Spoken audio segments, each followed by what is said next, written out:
제 전부도 힘이죠. 너는 좀 모르는 게 아니라 그러다 보면 zan도 셔물도 돈바도 이제 잘나게 좀 살. 이제 저들이 정금서 저거 되게 많이나 좀 번져져서 공개 또반 버릇인지로 공개 또반 버릇인지로 공개 또반 버릇인지로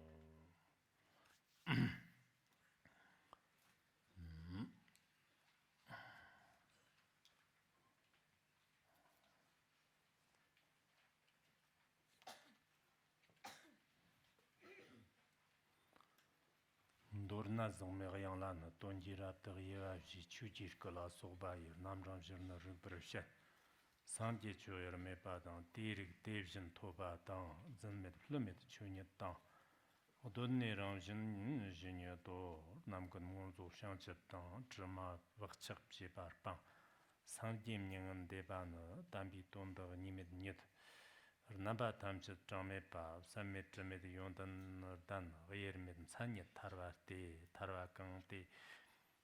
kangde devjin nyet tarwa kangde devjin nyet shirtar rimu dribshepa zandang zanlam kepa gangzi yanlak gangshi pa devjin ngizan met paran gyur tenendala kitkanji nga yagzigna 기식지 ngabdag gerpo tetagla kai tetagla ngabdag gerpe tetagla kai rang rena jinba dang tele tena tuingira te ramo lela rabjoru tela ngombra jornam la chi yerjan songira pa tena yerjan sonwena te ma changshira ramo te yanlaq tamchid zogbar yanlaq tamchid yon zogbar manjir Jin xi hui xi so der nam dan ra gang yin ba jin dang ci zheng zo la so namba gen jim chou dun ba tong ni de ne zi se jo de xie re yi xi nam zhe re qsar dang chuo dang da xi de xi ta de me xi re gu dang zir nim yi xiren ko nam dang cong ti na sang ji ma to ba mnyong de ba ma to de gu dang gu zir pang ne se ni ma ta ro mani Mani vision, master mani vision.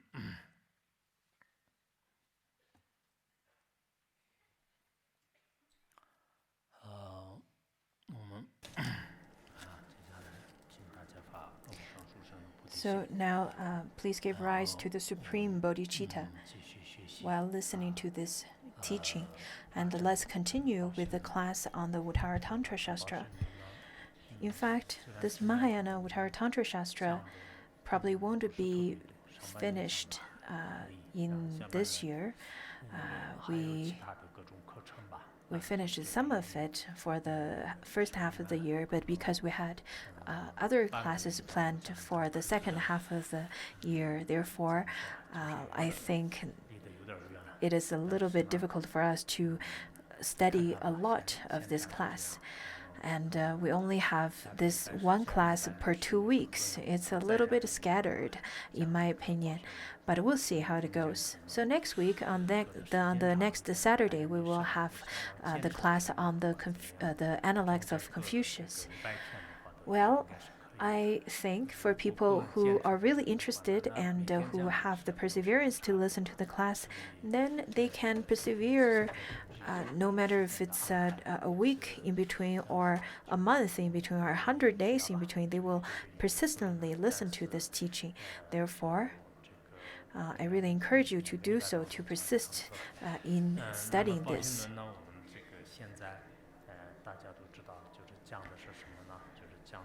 What is the teaching of Uttaratantra Shastra? Where we are right now is in fact on the first chapter, that is the chapter of the Buddha nature.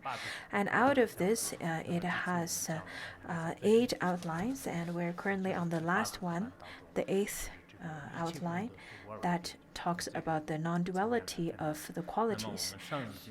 The previous class, we ended at the Dharmakaya, Tathagata, Noble Truth, and Absolute Nirvana. In fact, these qualities are inseparable. Other than becoming Buddhahood, there is no Nirvana. So we stopped over there last time. And that was, in fact, where Ponsog Rinpoche, the supreme teacher, the Sugata, the Tathagata, Ponsog Rinpoche, once he finished teaching this stanza, he temporarily then manifested parinirvana in front of the sentient beings and dissolved into Dharmakaya. So that's where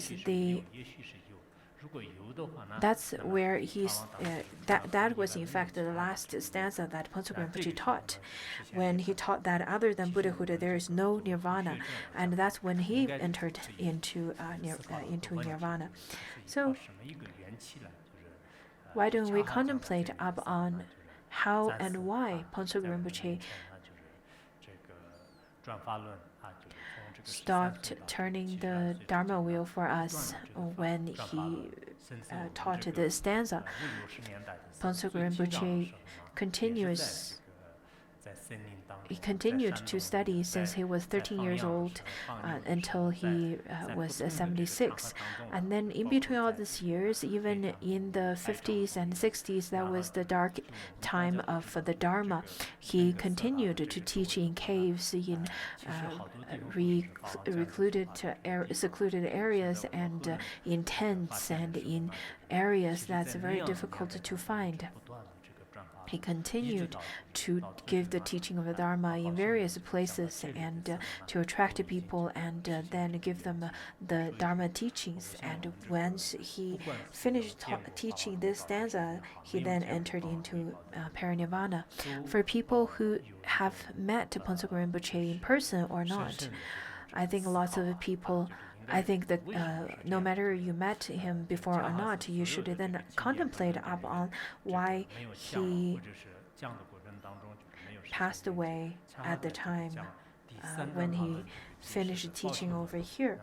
He didn't pass into nirvana when he was given teaching on the first turning or the second turning of the Dharma, but he passed into nirvana when he was given teaching on the third turning of the Dharma wheel, the Buddha nature aspect of the teaching, and especially when it talks about other than Buddhahood, there is no nirvana. I think we should all contemplate upon this and discuss upon this. Anyhow, let's continue with the teaching.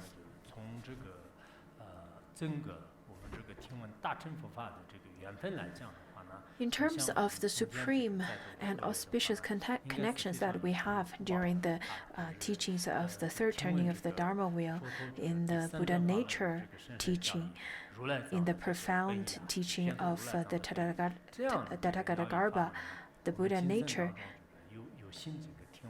I think we have such fortune, and we're so very lucky to have this opportunity to listen to this teaching. And it is the most valuable thing that could ever happen in our life. According to Master Xuanzang's translated sutra that was this way said by the Buddha Sutra, it says that, in fact, it talks about the stories of the Buddha's stories, where it says that in the Buddha's Dharma and Vinaya, one develops sincere devotion. With its growing and strengthening, one will not be converted by evil traditions.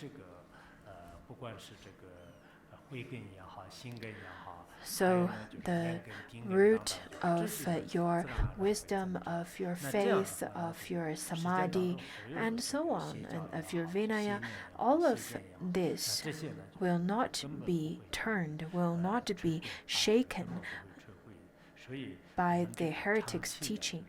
In fact, if we were to listen to the Mahayana teachings continuously, then our faith and our devotion and Vinaya would get even more strengthened. Therefore, we should continuously to listen to the Dharma teachings, because this kind of opportunity is in fact quite precious. Because of our education, because of our environment that we grew up, in fact, I think it is quite rare to receive the teachings of the Mahayana Dharma. But now we have encountered the supreme Mahayana Dharma. And if we were to encounter the Buddha's teaching, the Mahayana teaching, when we were old, when we get old and don't have the sharp faculties and don't have the good faculties of eyes, ears, and all of these, then it will be difficult for us to accept as well. So to have this kind of opportunity to listen to the Dharma, especially when you have this faith towards the Dharma, this is in fact quite supreme and precious. And once you listen to the Dharma, it is easy for you to give rise to supreme bodhicitta and compassion towards all sentient beings as well as wisdom. Therefore, I think have this opportunity to listen to the supreme Buddha nature teaching, to the Mahayana teaching, it is quite a cherishable thing, and you should all be quite joyful about this. You should rejoice yourself, in fact.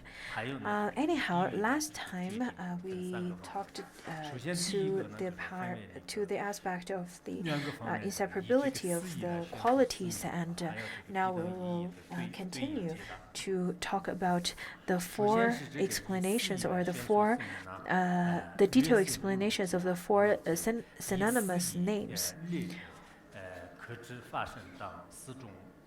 with the four reasons. So, since the unpolluted expanse has put briefly four different types of meanings, it should be known in terms of four synonymous, the Dharmakaya and so forth. In fact, we should know that this kind of Dharmakaya, this kind of Buddha nature is in fact unpolluted, undefiled. And for this kind of Tathagata Garbha, we should describe it with four types, or four aspects of meanings. Later on, we will then talk about the inseparability and the qualities and so on.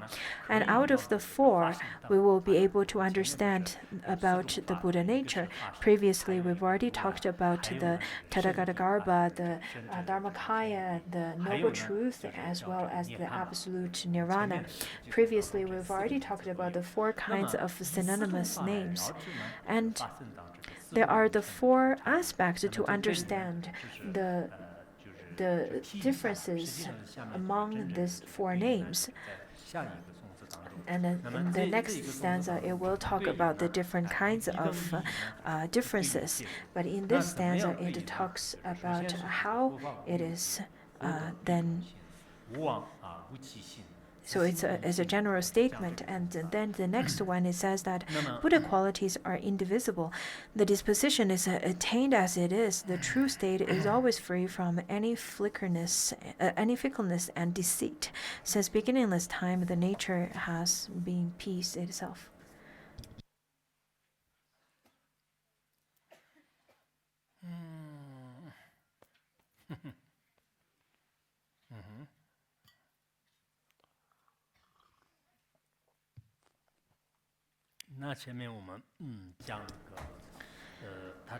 So it is a combination of names and the meaning.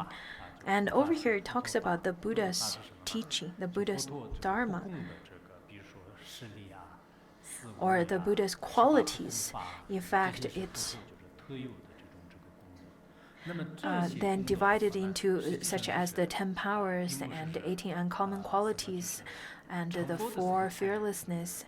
In fact, all of these are already complete at the stage of causal stage. It is not only completed at the stage of Buddhahood. In fact, when at a causal stage, it is already completed in the way that it is indivisible. And in such a way, it is called the Dharmadhatu. So, or the Dharmakaya. In fact, the Dharmakaya is the noble truth that the mundane beings could then realize. And it is not once you attain fruition of Buddhahood, then you'll be able to attain such qualities. In fact, at the causal stage, it is already complete. In the Sutra of neither increases nor decreases, it says that the so-called profound meaning refers to the highest truth. The highest truth refers to the nature of sentient beings. The nature of sentient beings refers to the Buddha nature. The Buddha nature refers to Dharmakaya. It sounds very easy. In fact, the Buddha nature that resides in sentient beings is called the Tathagata as well as the Dharmakaya. So the first point is that it is indivisible. Do not take this teaching as this teaching has nothing to do with me. If you ever want to understand the third turning of the Dharma wheel, you have to then take it into your heart and contemplate upon it. In the second turning of the Dharma wheel, it talks about emptiness. And in the Vajrayana, it talks about the primordial purity, where it talks about the primordial purity is Dharmakaya, and then the luminosity is Sambhogakaya. It seems that everything is from the basis of emptiness. But in the third turning of the Dharma wheel, where it talks about the Dharmakaya, it talks about the qualities of the Buddha, the different kinds of merits of the Buddha, such as the 10 powers and the 4 fearlessness. And those are all wisdom. And all of such wisdom is called Dharmakaya. This is explained from the aspect of indivisibility. And then the next one talks about this disposition to becoming this Buddha, which is the true state present since the beginningless time is directly attained as it is. In the light of this meaning, the undefiled expanse is called the Tathagata, or the one gone to suchness. All suchness is truthfully perceived and truthfully understood, and that is called one gone to suchness. According to the great treatise on the perfection of wisdom, it says that just like there is gold in goldstone, silver in silver ore, in all worldly dharmas there exists the essence of nirvana. So let it be gold or silver. In fact, it is already intrinsically existent in the stone or in the mind that it has it. Just like that, the sentient beings, in fact, already have the Buddha nature.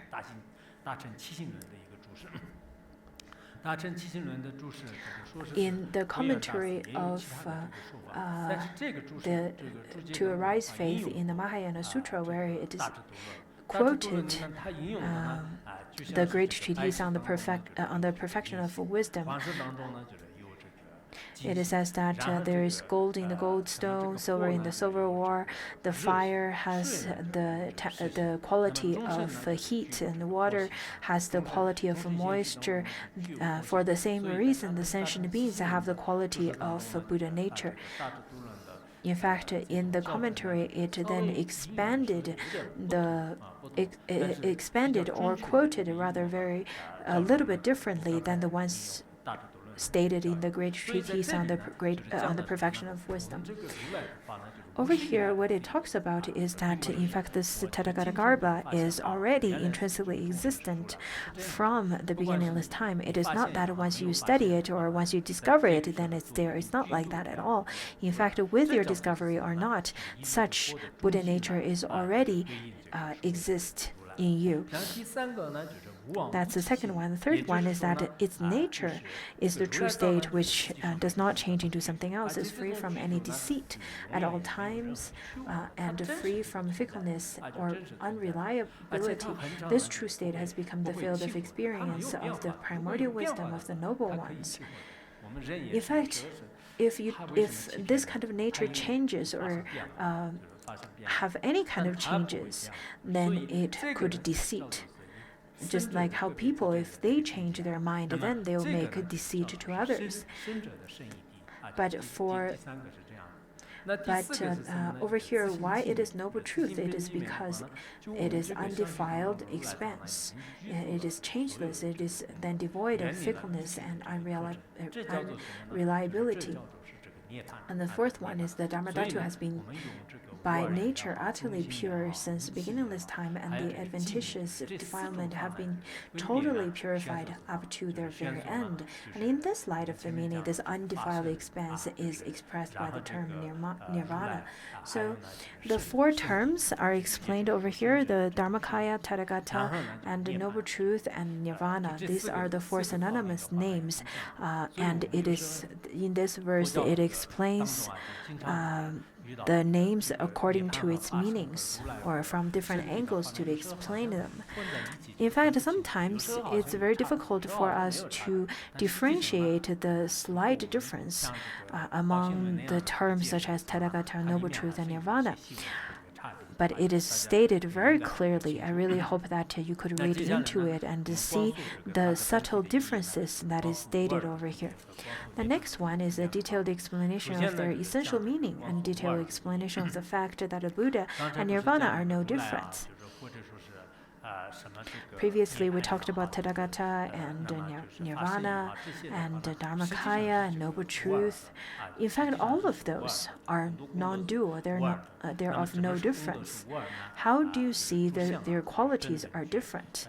It says that direct perfect enlightenment with regard to all aspects are abandoned of the stains along with their imprints are called the Buddha and Nirvana respectively. In truth, these are not two different things.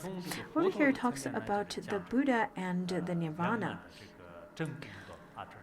Buddha is then the one who has the perfect realization, and from the aspect of Nirvana, from the aspect of the Buddha, it talks about the merits or the qualities of enlightenment or enlightened ones or realization. And from the aspect of Nirvana, it talks about the qualities of eradication or abandonment. In fact, the Buddha, once they made the perfect realization, it is called the perfect realization or bodhi or enlightenment. At that time, they're called the perfect Buddha. And then from the viewpoint of abandoning all the afflictions and habitual patterns and all of those karmic tendencies, from this aspect, you can call it abandonment or eradication of all of those above. In fact, in the primordial wisdom of qualities of realization and abandonment, in fact, they're completely inseparable and do not exist as two different things. In front of the noble one's personal experience and realization, there are no difference. The enlightenment, the realization, or the abandonment and eradication, they are of no difference. They're of one taste. So from this aspect, the realization and the abandonment, they are speaking of the same thing from two different angles. One is from the angle of making realization. The other one is from the point of view of abandonment. Just as when we when we clean this mirror, if we were to wipe all the dust off the mirror, then we can say that it is cleansed.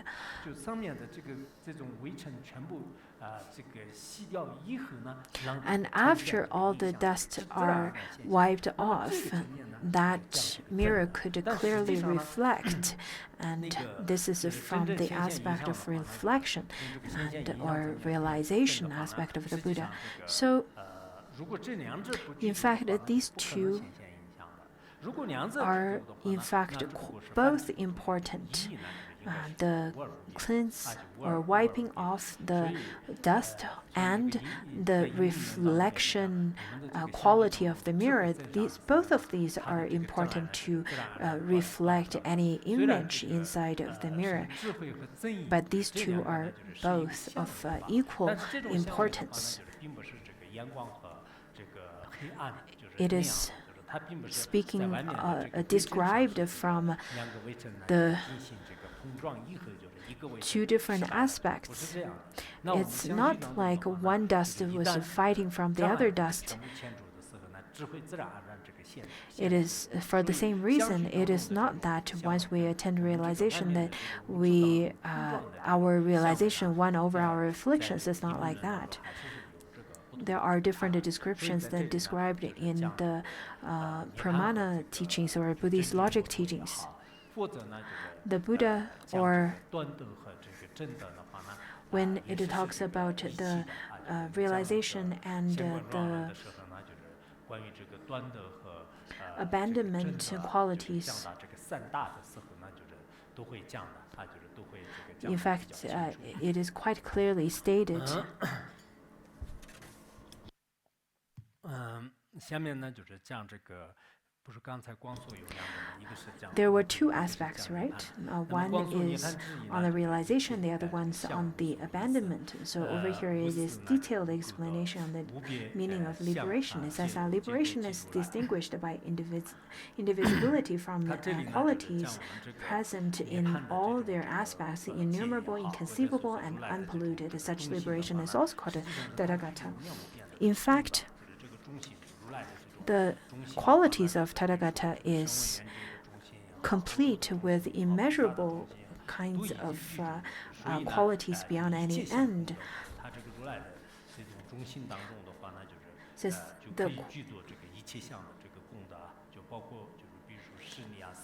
because the Buddha or the Tathagata has the complete qualities. Therefore, it includes all kinds of qualities or merits, including 10 powers and 4 fearlessness. And they have types of qualities that beyond any end, they're innumerable. When we talk about the 10 powers included the 10 kinds of different powers, and out of these, one of this wisdom is the wisdom that could distinguish the object and the non-object. In fact, out of all the wisdom of the Tathagata, he has such kind of quality to distinguish the innumerable kinds of dharma, innumerable kinds of phenomena. That is why we say that out of all the phenomena that is as countless as the sand of Ganges River, in fact, the Tathagata could be able to see all of them and understand all of these kind of phenomena without any kind of obstructions, obscurations. And this kind of wisdom is not being understood by any of the heretics and by the Shravakas and Pratikas, just as how Shravakas don't even understand the deepest teaching of birth, death, old age, sickness, and so on. In fact, lots of mundane beings constantly say that I don't understand, I really don't get it. This is quite smart and very wise, I think. In fact, that shows that you know what you don't know, especially when it comes to comparison to the Tathagata. When you compare your afflictions to those of the Shravakas, you'll be able to see that you have great afflictions. And when you compare yourself in terms of the knowledge, compare such knowledge to those of the scientists, you'll be able to understand that at least you understand what you don't understand. This is quite wise. This is much better that you don't understand than you consider yourself as omniscient. There are people who never studied the profound teachings from the Tripitakas, and they feel that, oh, I have a bachelor degree, I have lots of different scholastic degrees, and I've taught in universities for 30 years, and I've been a professor for 30 years, and I'm almost getting my 10 years. There are lots of titles, PhDs and doctorates and all of those. But when it comes to the most profound truth, how much do you understand? It's very difficult to say if that kind of learning and teaching is related to your degrees and titles. Before I study all these kind of profound teachings, in fact, I always debated with my teachers whenever I have such opportunities. At that time, I really feel that I was really smart and I was really good. I was very eloquent and very good at arguing with my teachers. But once I studied such profound dharmas, my arrogance was then distracted by the profound dharmas that is taught by the previous noble ones. Don't even mention about the wisdom of the Buddha, the teachings given by Chandragirti and Nagarjuna, and all of those great masters. In fact, really gave me lots of the hit on my head, so to speak.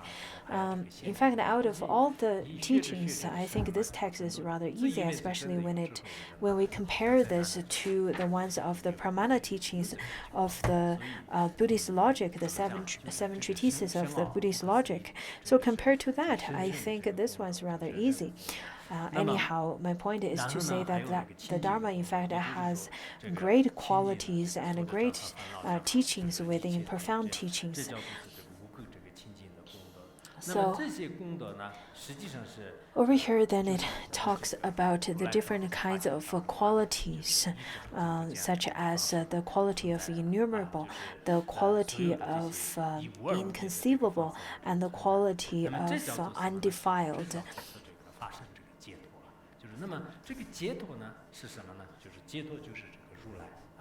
And what is liberation? Liberation is Tathagata. Because of their qualities and aspects, then such kind of liberation that is innumerable, inconceivable, and unpolluted, then that is Tathagata, that is liberation. We are fettered in samsara.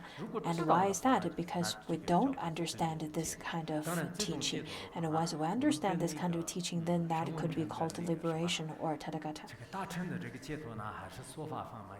In fact, the teaching over here, when it talks about liberation, the kind of liberation that is discussed is very different than those of the Shravaka or Theravada teachings.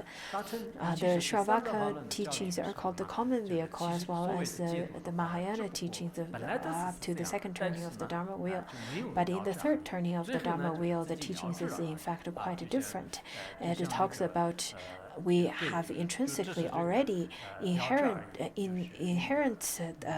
quality like this that is already liberated.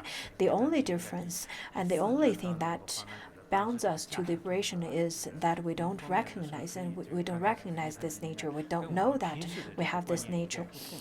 If you have time, I really hope that you could read into the Parinirvana Sutra, where Mahakashyapa asked the Buddha, saying that according to what you've taught, then the Tathagata must have already attained enlightenment. Then why? But then how could you explain that if you had already eradicated the ocean of afflictions, why did you then get married with Yashodhara and then give birth to Rahula and then practiced for 5 years and then went through all these hardships to attain enlightenment again? What is the point of all these if you were already enlightenment? Then the Buddha replied to Mahakashyapa, saying that, in fact, I've already attained enlightenment.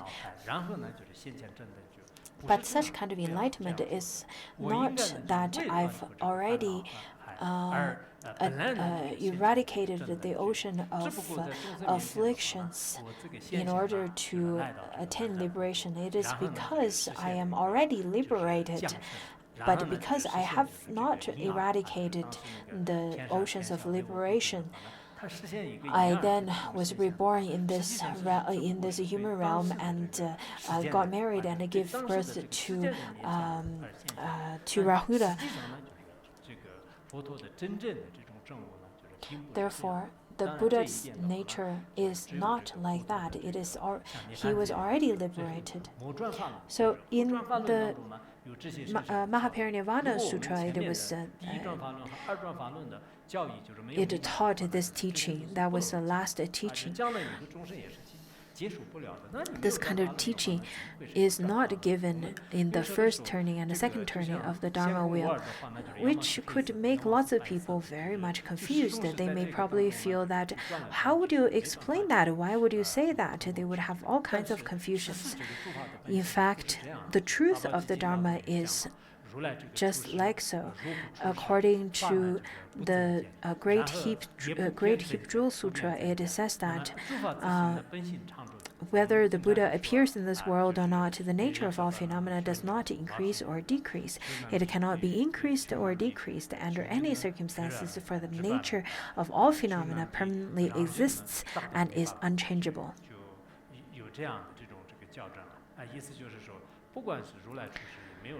So, the Buddha was born or not, the nature of the Dharma is already like this, is in fact just like that.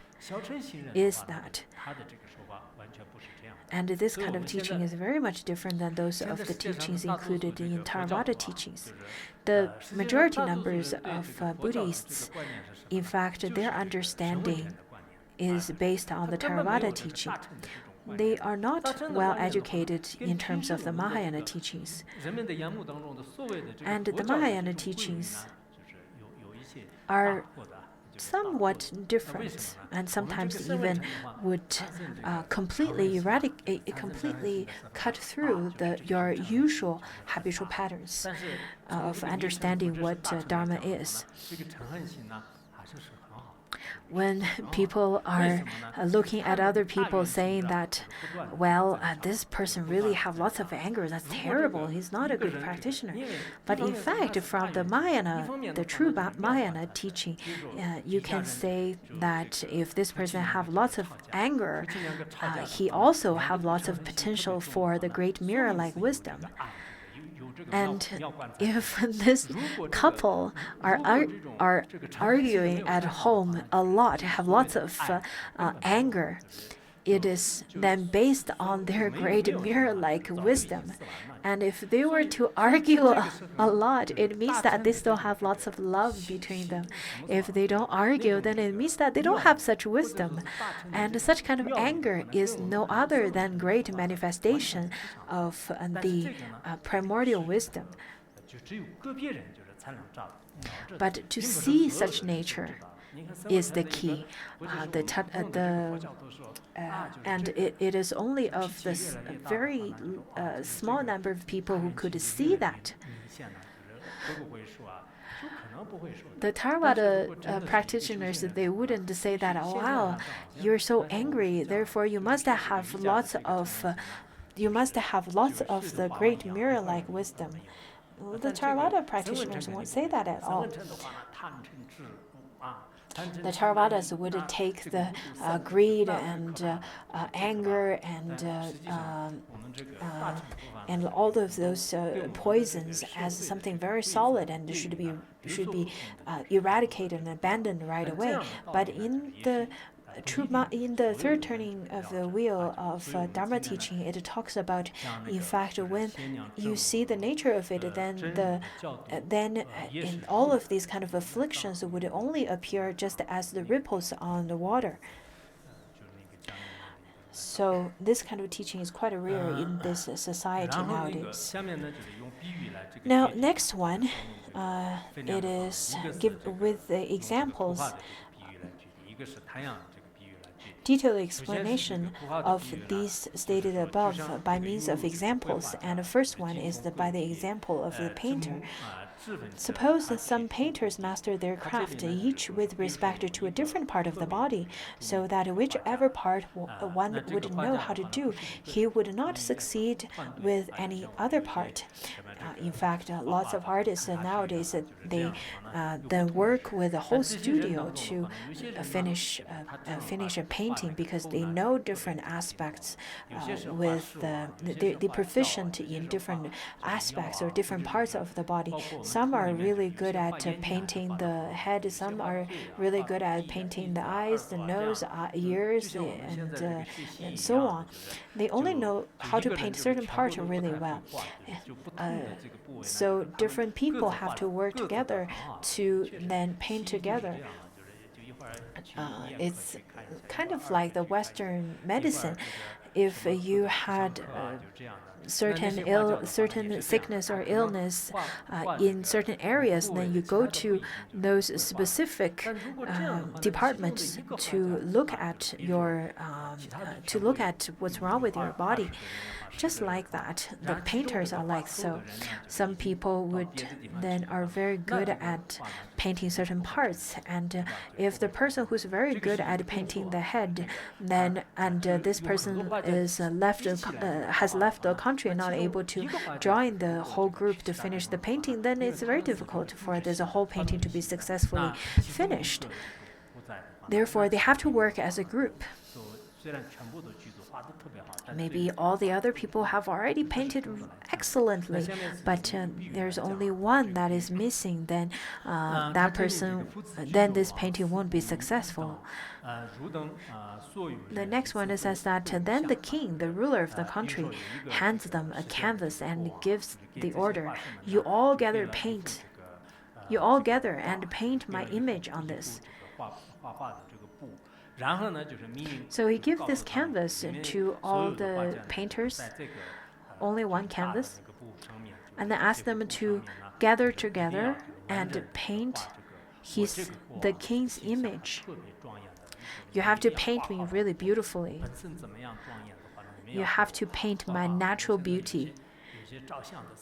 Just like lots of people would require others to take very good photos of them.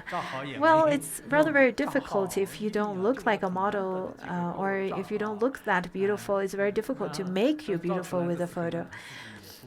And lots of times they don't get very satisfied with the photographer. So you can't really blame it to the photographer. You rather should think that it's your own problem. So I'm not sure how the king looks.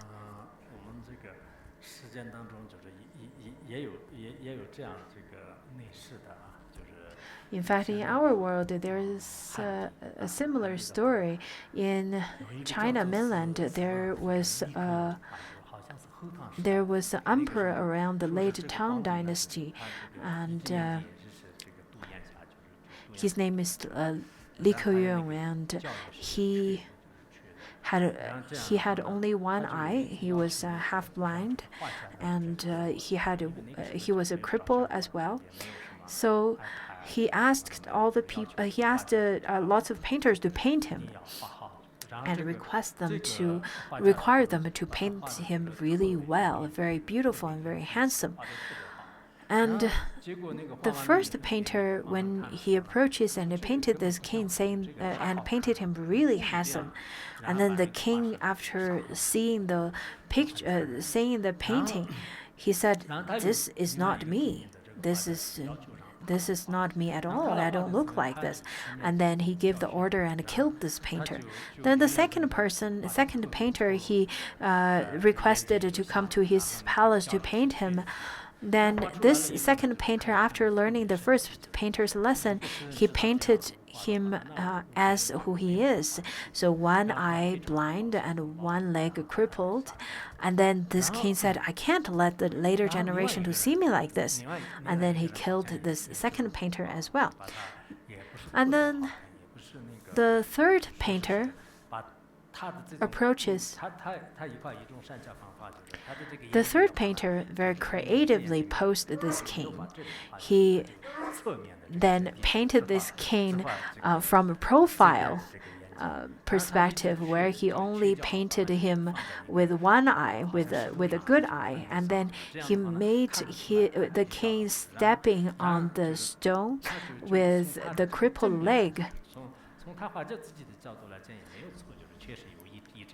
So from the painter's perspective, he did paint according to reality, but he skillfully hid all the defects of this emperor.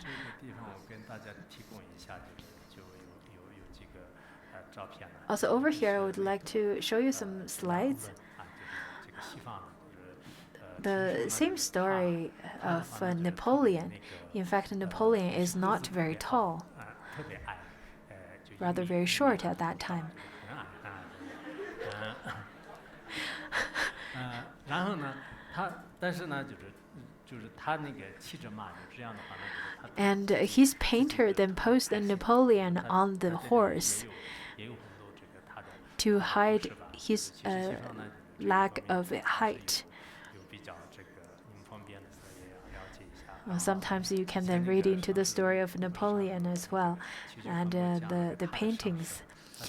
Chuchu Kempo Chuchu, when he talked about the Tokuuba, that is his teacher. In fact, lots of disciples would talk about the Tokuuba being really handsome when he's riding a horse. In fact, he doesn't, because Lama Wuba is rather very short, and when he's riding the horse, it doesn't look very good. And so Lama Wuba would always ride on the horse and kind of show off by saying, "Look, how do I look right now?" And he would say that, in fact, when it comes to Madhyamika and teachings, the Lama is really good. But when it comes to relating to how people praise them and praise him, he doesn't really have he doesn't have lots of wisdom to differentiate the true praise from the false ones. So that's one aspect, and then the second one I would like to say.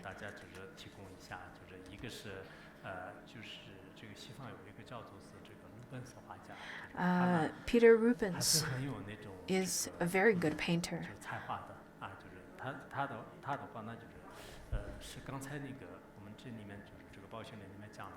In fact, he used this system of painting in studios. He would employ different people who paint very good in certain aspect and then gather them together to finish one painting. When we went to Spain or Italy, in Europe, we can see lots of the paintings by Rubens exhibited in different galleries. The previous painting I showed you, it was a story stated in the Bible where it talks about the king give the order to kill the babies, the infants below age of 2. And you can see, just looking at his painting, in fact, your eyes are always circulating around the painting. Lots of scholars would feel that if Rubens were to be born in this age, he would be a great animator, because his painting is quite animate and very dynamic. So he would make draft or thumbnail, and then his painters who work under him, or his disciples, his students, and other painters would then paint such draft, and they all have different tasks. Some would paint the foot, some would paint the face. So the artists, they have some very special energy that he could express in his painting. Lankaji, who was a great Thangka painter, he lived around the era that was 300 years ago, so 17th or 18th century. At that time, he would paint very small scale, on a very small tree or leaf. In fact, lots of things are included. Very meticulous paintings. Some birds could be on the small leaves that's painted on the Thangka. So this Thangka painter, it is said that he had received the blessings from Pamasambhava, and because of some conflicts among different schools and sects, and therefore he couldn't paint Pamasambhava on every painting. Therefore, he would paint a tiny Pamasambhava in the pupil of a lama that he would paint in a rather average size. If you were to zoom into certain parts of his painting, a leaf, a flower, you'll be able to see after it is 10 times or 100 times zoomed, lots of detailed things are included. And they're not fuzzy at all. They're in fact very meticulously painted and very detailedly painted and described. The study of his tanka is in fact a project that we're doing right now. Anyhow, Peter Rubens' painting is quite famous and well known in the West. Majority of his paintings are done by his studios in Qinghai province, in Sichuan province, usually in Nepal as well. In fact, usually what happens is that lots of artists are really famous, but their paintings are not done by themselves. The majority part of their paintings are painted by others. It is only their eyes are painted by the masters because they're very good at doing that, and it's the most crucial part.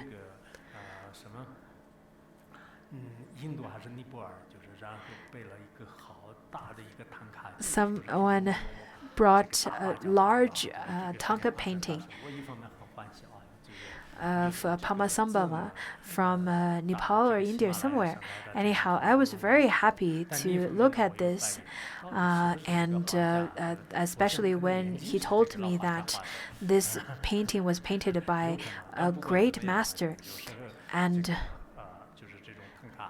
on one hand, I was very happy, but on the other, I kind of doubted if that painter finished the whole thing. Anyhow, in fact, I feel that the painters have very special strength and energy and creativity in terms of painting. But Vincent van Gogh is rather very different than those of the painters who had large studios and lots of employees. Van Gogh, he painted by himself, such as his self-portrait. He was extremely poor, and nobody knew at that time his painting would be such a good seller after 100 years of his passing. So Van Gogh was pursuing a woman but rejected, and then he cut off his ear and sent it to that woman to pursue her, and then mailed it to the woman.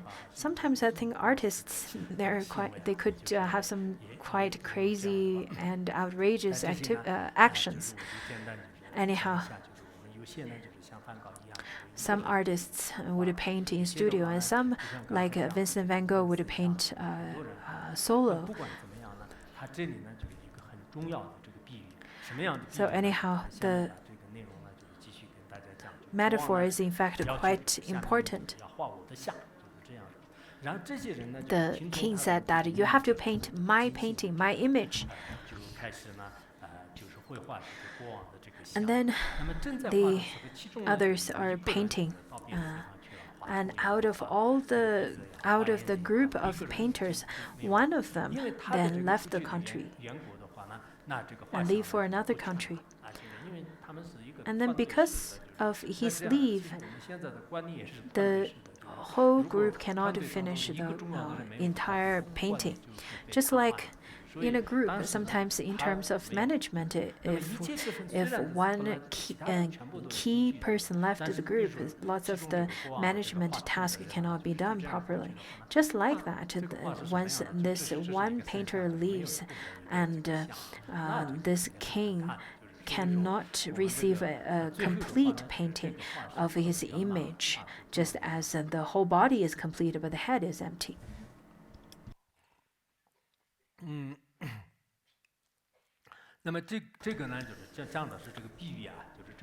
So this is a metaphor, and I think that it's very easy to understand that a key person is missing from the group. Then how could this painting be done properly? In fact, a perfect painting, in terms of creating something perfect or complete, each part is important. You cannot have only one eye but not the other eye. You cannot have one leg but not the other leg. In fact, if you were to lose one key painter to finish a certain part of the painting, then it cannot be a complete, non-complete painting. And then it says that the cause, it says that all of the different kind of qualities, the 6 paramitas, the generosity, morality, patience, and diligence, and samadhi or meditation, and the wisdom paramita. All of these paramitas are the individual, are the different painters within the whole group. So without either one of them, then the painting cannot be completed. Similarly, without any one of the paramitas,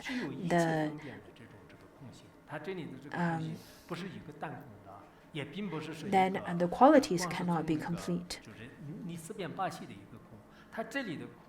Over here, it says that emptiness endowed with all supreme aspects. The emptiness is in fact not voidness. It is the emptiness that is endowed with all supreme aspects. According to Kala Chakra, where it talks about how all phenomena is empty, and it is called the great compassionate treasure. In fact, all the merits are already inherently existent. The 6 paramitas, the wisdom of 6 paramitas are already inherently complete. And in this kind of emptiness, in the union of emptiness and luminosity is already complete. So in this kind of qualities, just as how if one painter is not there, then the whole painting cannot be completed, then without any one of the qualities, then the 6 paramitas cannot be complete. The qualities cannot be complete. Lots of people would say that I don't have to have morality, I don't have to have generosity and patience. I'm a Mahayana practitioner. Then you can look at yourself and reflect upon yourself throughout this teaching. In fact, the 6 qualities, if the 6 qualities are not complete, how could you realize the Dharmakaya? If you were to have all the other 5 but not morality, then it is not complete. Without either one of them, it is not complete.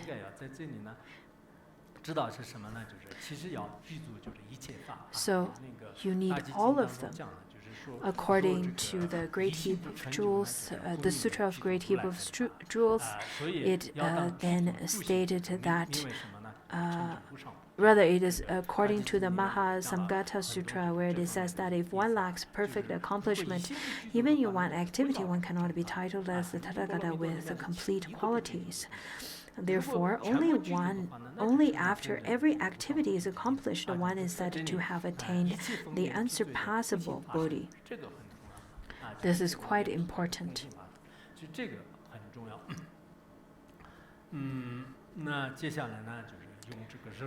And next one is using the metaphor of the sun,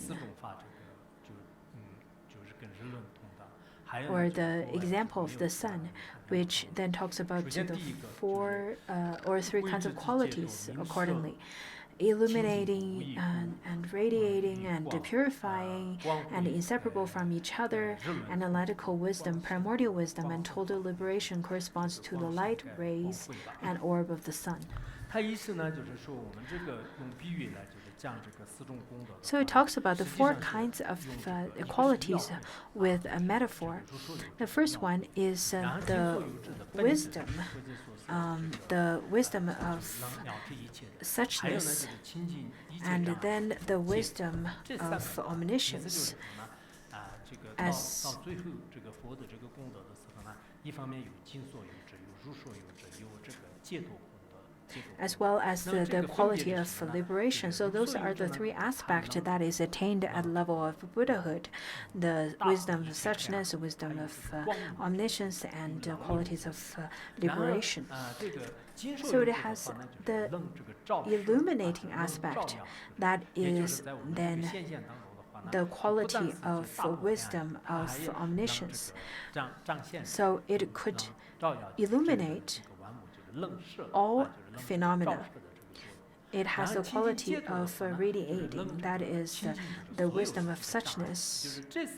And then the purify is the quality that is included in the qualities of liberation. So illuminating, radiating, and purifying. Also, on top of that is the inseparability of all the three stated above. As it is stated before, it is indivisible. So using the example of the sun, it has the quality of illuminating, it has the quality to shine through, and it has the quality of pure. So these three qualities are no difference and are not of two than with the sun.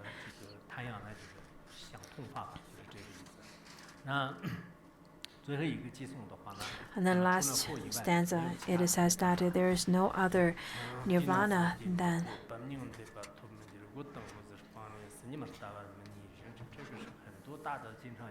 this stanza is in fact constantly quoted by others. So explanation of Buddhahood as being nirvana.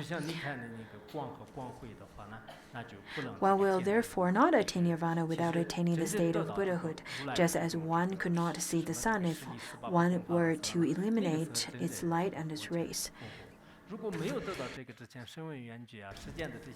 All the Shravakas and Pratika Buddhas, all of these, without attaining Buddhahood, that you cannot call them attained nirvana. For the same reason, the true nirvana is to attain the state of Buddhahood. According to the sutra, it says that